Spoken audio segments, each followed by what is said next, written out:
Hello! Hello, AOS fans! It's the Agents of Sigmar. And in this video, we're going to be looking at the Reckless Fury deck.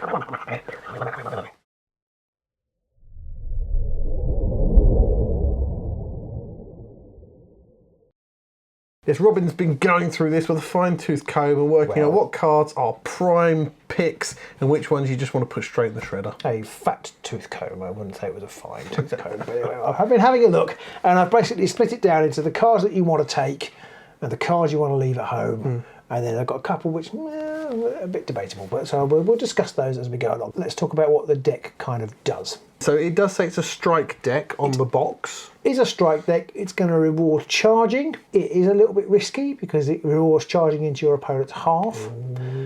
But I think most strike decks are going to be wanting to do that anyway. Yeah, that's true. So I think that's okay. It has, if you're playing it as a rivals deck, it has a whole couple of objectives around having fighters with multiple charge tokens, and then there are some power cards to support that within the rivals deck. I haven't picked any of those in either the really bad or the really good section because I honestly, if you're playing Nemesis, I really don't think you're going to play into that because they don't score that much glory, those cards, and if you're pairing it with another strike deck, there are better cards to have with it. So shall I crash on with the objectives? Crash on, let us know what you think. Okay, so these are the two surges that I think you're always going to take.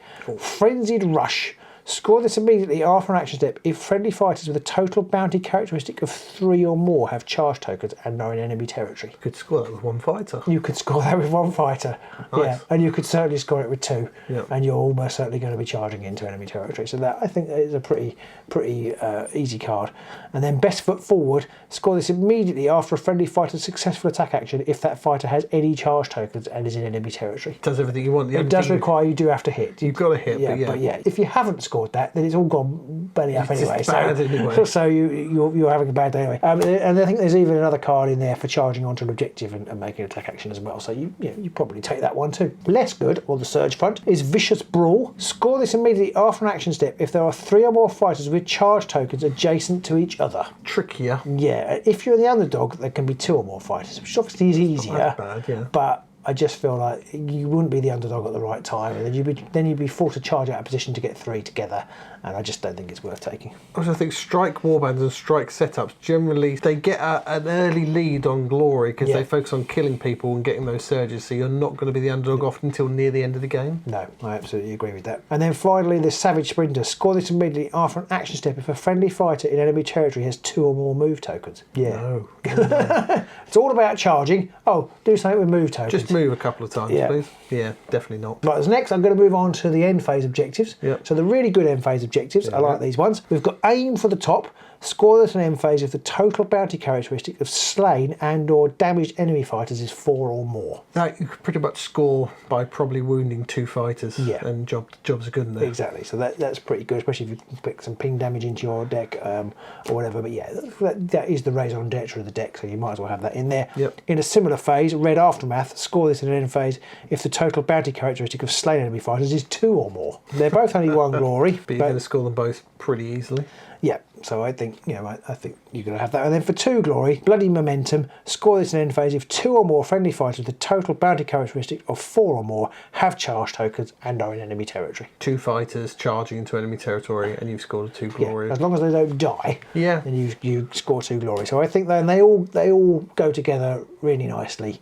And so I think you've got to have those. That one might be a little trickier to score late game if a lot of your fighters are dead, maybe. Yeah. But even then, you don't generally, with more elite warbands, lose too many fighters. So you should still be okay. Yeah, I think so. So this card, I'm not quite sure about. And I think I probably wouldn't have it, except I don't know if you haven't really done any strike deck building, have you? Not a lot. It's quite hard to get any decent level of glory into the deck. So I think you would end up taking this one anyway, just because of what the end phase cards in the strike deck that's in the main box. The end phase cards are really quite bad. Right. I think you'll probably end up taking this one. It's Arena Mortis, which obviously is a bit of an Underworlds theme going on there.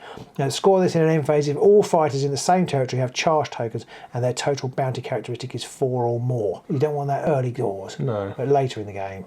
It should be all right, but it's not a brilliant card. But I think that'll end up being your 12th choice. I wonder if they've done that because a lot of your bounty or a lot of your glory is going to come from bounty if you're killing people, because that's what you want to be doing anyway. So you're naturally going to have a lower ceiling on your deck because you're going to score more other stuff, whereas your sepulchral guard and things, they're not going to kill many people, so they're reliant on their objectives. No, but having played a few games now, I would definitely rather have Arena Mortis than Annihilation. Yes. Similarly, Unrelenting Massacre, which is the card I put in as the card you leave at home. It's 3 glory. It's always painful to leave a 3 glory card at home, but it's score this in end phase if all fighters have charge tokens. Now, you might, but it's totally not in your control. Yes. Your opponent could be sitting there with 7 skellies going, it's not going to happen, Exactly. mate. Maybe you could play into it with some of the tech that's in the deck, but I just think it's not worth it. It's just keep smashing things in the face. 3 glory is a shame, but yeah, I don't think you might as well never take it because you're never going to score it, I think. I think no, and there are certain matchups where you will score it really easily, but there are other matchups where it's just a card that's 3 glory wasted. So they're the objectives. So then I'll have a look at the ploys. Now they've actually got 4 ploys here that are really good, and I think you definitely take them. I'll do that one last because it's the best one. There we go. So there's diving in, pick a friendly fighter, push that fighter up to 2 hexes.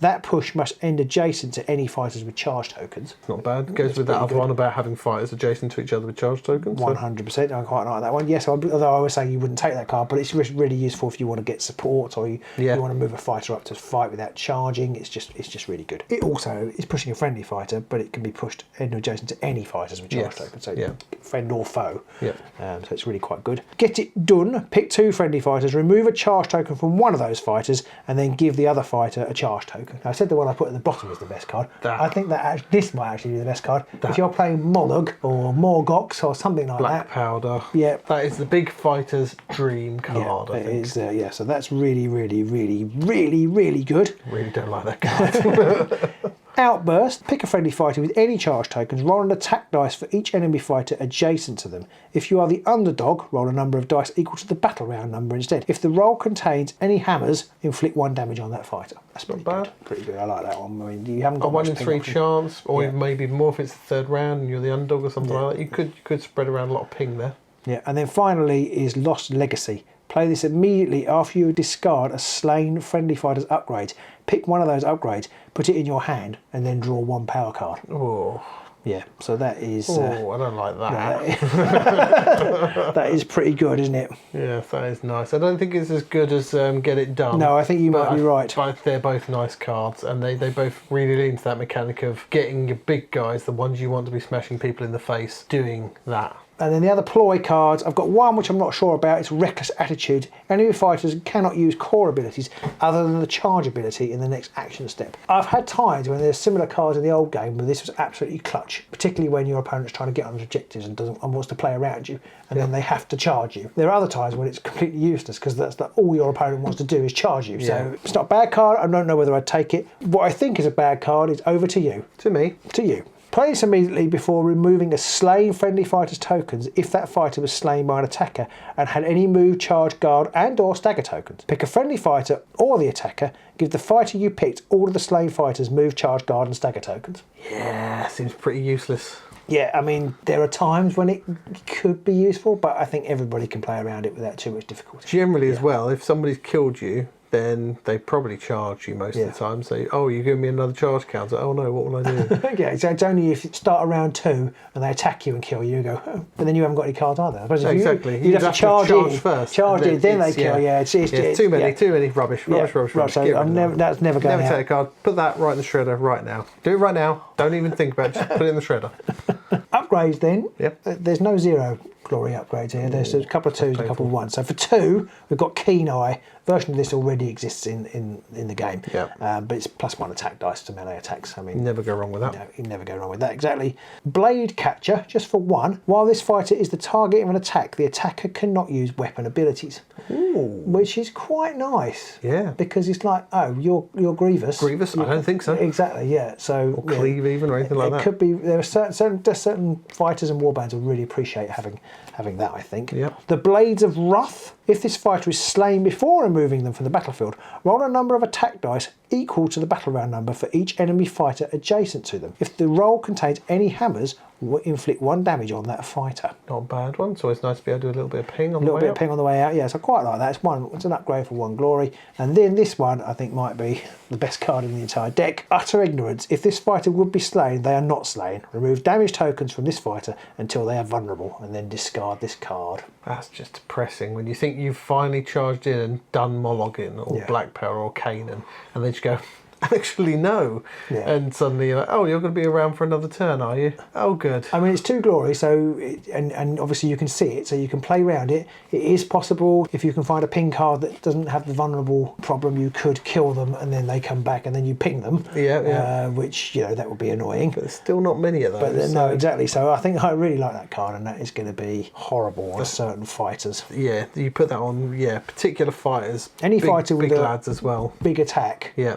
Yeah, 3 dice, 3 damage type attacks, and you're just like, oh, well, I'm not dead actually, and now I'm going to smack you in the face. Now I'm going to make you pay. Also, you can find that one with the power card that when you get rid of that, you can give it to somebody else. You're suddenly giving somebody else that extra life as well. Yes. Double dirty. Double dirty, absolutely. Then the final 3 of terribleness, so I don't know why we're ending on a bum note, but we are. So the first one is Bellowing Tyrant, which isn't a bad ability, but it's an action. And so it's called Bellow. The fighter can use this core ability if they have any charge tokens, push each other friendly fighter with any charge tokens up to 2 hexes, then pick one of those fighters and remove one of that fighter's charge tokens. It has some utility. Possibly. But it is an action. You're basically telegraphing exactly what you're going to do. Yeah. So, I don't think I'll ever be taking that. This one, still swinging. This fighter's melee weapons have ensnare, while this fighter has any charge tokens and is not using the charge ability. Pretty rubbish. Yeah, exactly. You already charged, you get an extra attack, and you can have ensnare on it.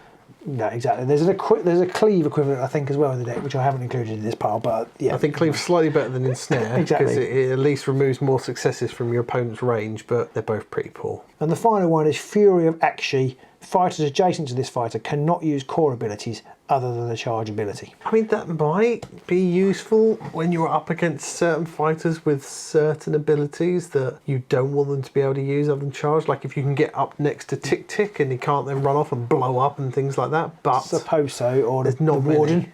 Yeah, the Warden, that would really stuff him up. But generally, if you're that close to the Warden, you probably just want to be smacking him in the face. Yeah, well, I suppose you could smack him in the face with the knowledge that if you didn't kill him, he couldn't use any of his abilities. This is true. But he'd probably then just smack you back in the face. So I'm not sure. And if somebody was attacking you and they were adjacent to you, they would probably just charge, and then they just charge 1 hex and attack you. I just don't think you'd ever really take it over Great Strength, for example. Yeah, there's too many other cards in there that are just better than that one. If that was 0 glory, maybe it might be something you consider a bit more to try and screw up your opponent's plans, but yeah. The other cards, as I said, they're more to do with giving yourself charge tokens and stuff like that. So I haven't included those because I don't think people will play into that method of play unless you're playing full rivals. So what kind of decks would you pair this with, Robin? Most obviously is the other strike deck from the core box. I have actually paired that in a practice game that we did. The strike decks both have excellent surge cards. Yeah. So picking 6 surge cards is, well, it's really easy, but also it's quite hard. Like, they're all really good. They're all really good. Which ones to take? Exactly, but that's the obvious choice. That said, I'm starting to play a little bit more now, and I'm starting to see where you might want some, just all out and out strike is a little bit weak, as we said before, on the end phase objectives. Do you want to take a flex one or something like, or maybe possibly a mastery if there's a mastery that's got something funky that helps you. Yeah, because you don't mind having ping damage in this. Yeah. I think because you basically can sort of charge in. Yeah, you don't really one-shot things in the same way anymore. But if you charge in, do 2 or 3 damage on something, and then ping them off the board if you can, if it's not the vulnerable. The ones that don't work on vulnerable fighters, then that's really good. So I can see it pairing quite nicely with some of the more mysterious decks. So if you've got any particular questions about the deck specifically, any cards in there you think Robin should have given a shout out for, or any that he said are rubbish that you think are actually great, let us know in the comments below. So if you want to see more of this level of excellent content, then do feel free to click the like button. And do click that subscribe button. And ring the little bell so you get every single notification where Pete and I do another Underworlds video. So we see you soon, maybe in the Embergard.